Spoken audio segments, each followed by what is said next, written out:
Hello again, and welcome back, everybody, to another edition of the Rural Report. I am your Rural 2IC, and I have a question for you.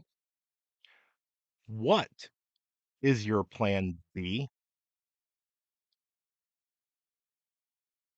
No?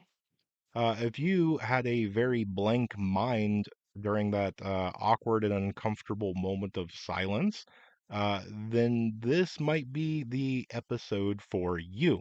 Now, all of us, this is me included, we do not have a plan B for absolutely everything. But this video is going to be hopefully a wake up call, a thought exercise. This is going to be one of those ones where I'm just going to try my best to get you to think. Now, most of us go through and we take a lot of things for granted. And so I want to do my best for you to take and think a little outside of the box. When we prepare usually kind of for some of the bigger things. But what happens when it's more of the little things? And so they have that age old golden rule, one of the golden rules for prepping. And what am I talking about? Well, it is the two is one and one is none. Great rule. I'm not going to dispute or argue that one. Okay. What is one of the other sayings that is in preparedness? Well, when it comes to water, a lot of people run and say the one of 1 gallon of water per person per day. Okay. There's a lot of us here on YouTube that disagrees with that. And so they have it to where they will argue that at a very minimalistic thing, you need to have 1 gallon of water per person. Okay. If we're talking about minimalistic, yes, absolutely agree. But the golden rule that everybody likes to talk about is two is one, one is none. And so you will have somebody that comes along and they will say, well, maybe you need 2 gallons of water, in case something happens to that first gallon. Or if nothing happens, you have it, 2 gallons. You have more to drink with. You have more for hygiene. You have more to cook and clean and do different things with. Yeah, I agree. It's also better to have two plans. Yeah, suddenly they kind of look at you like, oh, okay. Well, then you're going to get some other people that's going to say, actually, you should probably have 3 gallons of water per person per day. Yeah, actually, that's probably your minimum. So, what's your plan C? What's your backup plan to your backup plan? Now, most of us know that when you make a plan, when the time comes to put plan in action, most of the time the plan does not go according to plan. Now, let me go through and do it as a little bit of a fun example. You and your family have decided that you are going to take a fun trip to the zoo or the amusement park or whatever, okay? And so you go, we're going to do it in 2 weeks. And so, in order to do it, we need to pick the day that we're going to go, the time that we are going to leave. We have to make sure that we watch the weather in order to know what to wear. We have to be able to pack snacks or different drinks. We have to pick the best route, make sure the car is full of gas, uh, you know, pre-buy our tickets, make sure that we do this, that, and everything else. Okay, so point across on that. How often does that go to a T? Okay. Uh, Usually, there is a few things that went wrong. Somebody forgot to get gas last night, and so, the car's not topped off. Somebody forgot to buy the tickets. Somebody lost the tickets. One of the kids woke up late. You can't find one of the child's favorite toys, and they're throwing a temper tantrum. There's an accident on the way, and it's starting to put you behind, the time that you wanted to arrive. I can continue. The point of all that is it's great to have a plan. You need to have backup plan and a backup plan to your backup plan. At a minimum, you need to have a plan B. Okay. You need that. But you need to have it to where when it comes to preparedness, you have to have the understanding that a plan is great because it gets you and everybody on the same page. This is what's supposed to be taking place right now. If something happens, this is what we do. Then everybody needs to have a plan B. Okay, so if this happens, this is how the plan suddenly changes. A plan C is even better. Okay. But you also have to accept the inevitable that you have to have that ability that you can't plan for everything.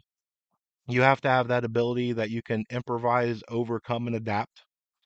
You have to be able to control your emotions, that the best laid plans usually go to waste.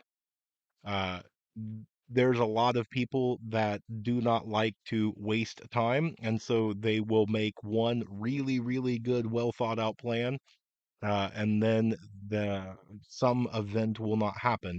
They will go through and they will buy a fire extinguisher and put it in every room of the house, and they will put up smoke detectors, and they will buy the little ladders for the updoors or upstairs. They will go through and they will practice every 6 months, and the family will do, practice fire drills and all this stuff, and it'll go on for a little while until it just becomes mundane, and then what? You know, they get angry that they wasted so much time and money on an event they feel will never happen. It's a bad idea. Okay. Same thing with your day-to-day tasks. Okay. Let's walk through just a couple of them. So you get up first thing in the morning, you stretch, you walk out, you flip on your coffee pot, and nothing. What's your plan B to get coffee? Is it to go to Starbucks or something along those lines and get coffee? Okay, well, does that going to throw off your whole morning because you're used to drinking coffee at 5 a.m. By the time that you get dressed and get ready and do all that, it's going to put you a half hour to 45 minutes until you actually get a cup of coffee. What's that going to do to your whole day? You interact with a lot of people, with friends, with family, with coworkers, with perfect strangers. Are you going to let that you did not have a plan B for a simple cup of coffee affect the lives of so many other people? Do you even have time? If you don't have a plan B that something can go bad, maybe your thing is you get up at 5 a.m., you do this, you do that, you leave at 5:30, and you get to work 10 minutes before 6. In that 10 minutes, does that give you enough time to even stop and get coffee? You may have to go your whole day without coffee. There's a lot of people that do not have plan Bs for the simple everyday tasks that actually could affect you, those that you love, and even perfect strangers. And the thing before anybody says, I don't care what a perfect stranger, if you do not want to become dinner talk to somebody else, okay, that whole treat others how you want to be treated. And again, let me do a small caveat. In my personal, humble opinion, I think that probably 50% of the world's problems could be solved if you sent everybody back to kindergarten. Keep your hands to yourself, take your turn, all of that, okay? Treat others how you want to be treated. You don't have anything nice to say? Shut up, okay? We'll get off on that one. Uh, but let's continue forward. So you stumble into the bathroom and you go to take a shower, and all of a sudden the water does not come out of the faucet. Hygiene's pretty important. Are you going to go through and you are going to smell bad all day? Are you going to affect the lives of others because you don't have a plan B? There's a lot that goes into it on your everyday tasks that you do that most people do not have a plan B. Now, sometimes things get in the way. Sometimes it is money. Sometimes it's a financial issue. Look, I can't afford a backup coffee pot, or I can't afford a whole nother vehicle or something along those lines. I get it. I do. That's where creativity comes in. That's where networking comes in. That's where community comes in. Maybe it's as simple that when you flick on the coffee pot and you discover, uh-oh, it doesn't work, you should have another form. Do you have a percolator? Do you have something else that you can make your own coffee? Hey, if you can't buy something along those lines, I get it. Are you friends with your neighbors?